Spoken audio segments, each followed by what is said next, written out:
Așa că invit în colțul albastru, Dănuț Tabla!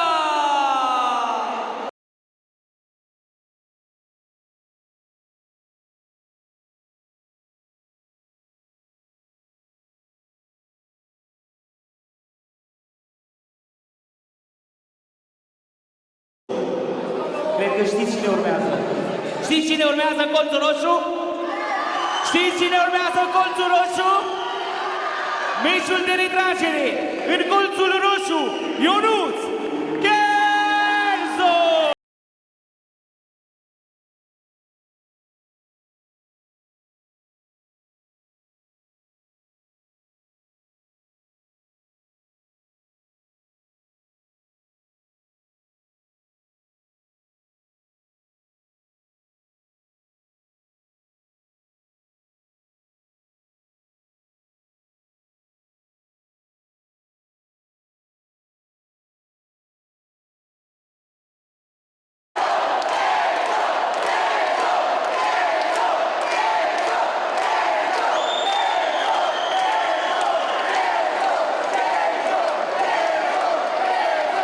În colțul albastru, luptă pentru un titlu de campion pe reguli de MMA, are 30 de ani, 75 de kilograme, 1,69 m, este din Călugăreni, este campion MMA Pro Urban Legend, propus la campionatul european, antrenor la clubul sportiv Mihai Viteazu, Călugăreni.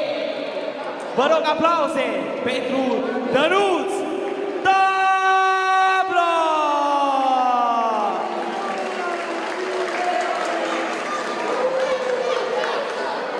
Are 29 de ani, greutate 75 de kilograme, o înălțime de 1,70 m. Este din Baia Mare, campion european, multiplu campion național, antrenor la Alfa MMA Baia Mare. În seara aceasta luptă pentru titlul de campion Alfa MMA Championship.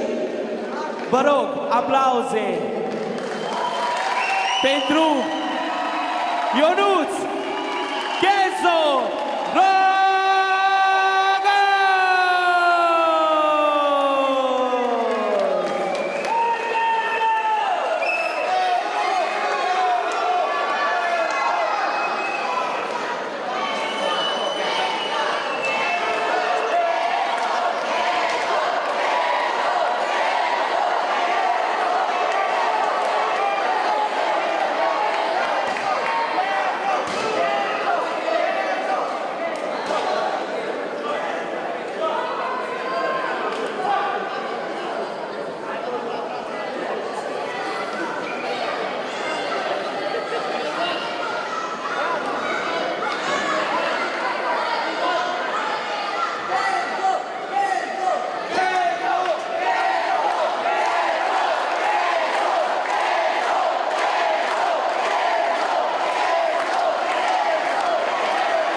Premierea va fi făcută de Hotea Ceramic SRL.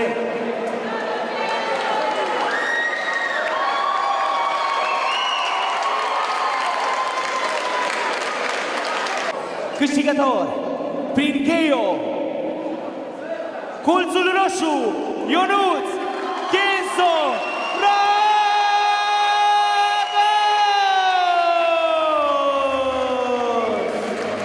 Premierea va fi făcută de Hotea Ceramic. Haideți cu un rând de aplauze pentru campionul nostru.